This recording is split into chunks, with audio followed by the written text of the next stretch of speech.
À Goodyear, qui fait donc l'objet d'une commission d'enquête parlementaire que vous présidez, Alain Geste. Les travaux ont démarré il y a un mois. Ils vont se poursuivre jusqu'à la fin de l'année.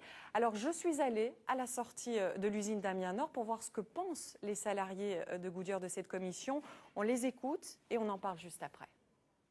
Bah, moi, j'en attends pas grand-chose parce que je pense que les dés sont peut-être déjà achetés, donc c'est un peu compliqué. Et vous pensez que les élus peuvent avoir un rôle là-dedans, les députés? Non, je pense pas. Non. Pourquoi?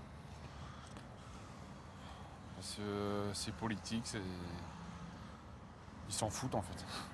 Vous croyez plus à la parole des élus? Les élus, non. Une personne comme M. Geste qui se met là-dedans, alors là, je comprends rien. Parce que lui, c'est l'UMP, il a dit comme M. Tyler qu'on était des feignants. C'est la suite de Xavier Bertrand, comme quoi qu'on devrait accepter notre licenciement. Donc nous, on ne fait pas partie de ce côté-là. Donc je ne pense pas que cette personne-là a quelque chose à faire là-dedans. Il préside la commission. Il préside cela. Alors à l'arrivée, je pense que lui sera d'accord avec le patronat. Alors Alain Geste, vous allez me dire qu'on a retenu les mécontents, c'est vrai. J'ai rien dit. Il est vrai aussi, je prends les devants, il est vrai aussi que d'autres salariés, j'en ai rencontré, attendent beaucoup de cette commission. Est-ce que vous êtes en mesure de leur apporter quelque chose de concret, à ceux en tout cas qui y croient? Je crois qu'il faut surtout dire la vérité à ces ouvriers qui sont aujourd'hui confrontés à un problème social, à un gâchis social absolument épouvantable. J'ai choisi de participer, non seulement de participer, mais de présider la commission d'enquête, puisque ça revenait à ma formation politique, simplement par respect pour ces personnes-là, pour m'interroger sur ce qui, malheureusement, leur est en quelque sorte promis dans les mois à venir. Donc il faut que les gens soient clairs, la commission d'enquête ne va pas empêcher les procédures. Elle sert à faire la transparence.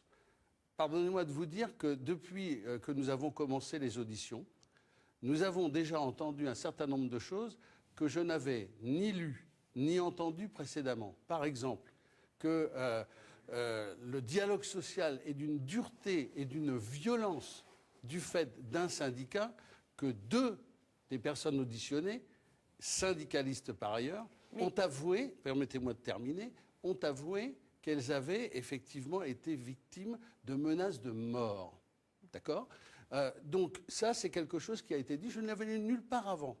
Nulle part. Donc c'est important de dire, d'avoir la vérité. Alors ensuite, très bien pour cette transparence, mais si le sort de ces ouvriers est scellé, finalement, ça ne sert pas à grand-chose. C'est la raison pour laquelle nous avions fait quelques réserves, et j'avais moi-même, au nom de mon groupe, fait la réserve suivante, à savoir que les commissions d'enquête à l'Assemblée nationale, tout d'abord, sont rarement déclenchées sur la fermeture d'une seule usine.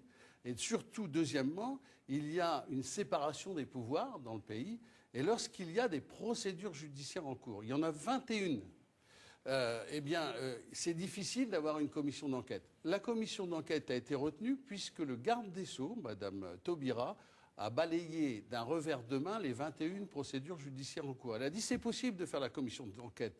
Alors à ce moment-là, c'est normal qu'élu de la Somme, candidat à Amiens, je me préoccupe du sort de presque 1200 salariés qui sont confrontés à un gâchis social absolument épouvantable. Mais ça veut dire qu'aujourd'hui, il n'y a que la justice qui peut agir? Le législatif crée des commissions, l'exécutif peine à trouver des solutions? Finalement, c'est le judiciaire qui agit. Vous savez, il y a un gâchis phénoménal parce qu'il y a des opportunités qui ont été ratées. Il y a quand même eu un grand projet industriel en 2008. Je reviens sur ma question.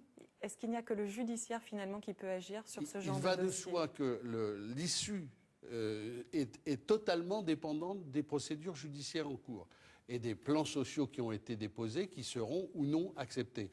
Et je répète, on est passé à côté d'opportunités. On est passé à côté de l'opportunité de la création d'un grand ensemble industriel. Quand vous dites face à face deux entreprises. Quand vous dites on, Monsieur Geste, vous parlez de qui? Eh bien, chacun sait que le syndicat majoritaire, la CGT, a refusé cette option et donc a pesé sur le résultat d'un référendum où chez Goodyear on a dit non au 4-8 et donc non au grand ensemble industriel. Et chez Dunlop, en face, on a dit oui. Aujourd'hui, chez Dunlop, il y a 1000 personnes qui travaillent et il y a 44 millions d'euros qui ont été investis dans cette entreprise. Pour l'instant, ce qui ressort de cette commission, finalement, c'est que c'est la CGT qui serait responsable de cette... Moi, je ne veux pas augurer du résultat de nos travaux. Je dis simplement que ce que j'ai constaté aujourd'hui, c'est qu'on est passé, de par la rigidité du syndicat majoritaire, à côté d'opportunités. J'ai parlé du complexe industriel, j'aurais pu également parler du plan de départ volontaire, où des propositions extrêmement importantes étaient faites, jusqu'à des sommes considérables, 185 000 euros pour quelqu'un qui était en fin de carrière. 185 000 euros. Tout ça, c'est maintenant terminé, malheureusement. Et puis, il y a eu effectivement des opportunités de reprise aussi par le groupe Titan. Et celles-ci ont malheureusement aussi capoté. Donc il y a un grand gâchis, c'est sûr. On va poursuivre cet entretien Alain Geste avec une thématique qui, je le sais, vous tient à cœur, c'est les transports.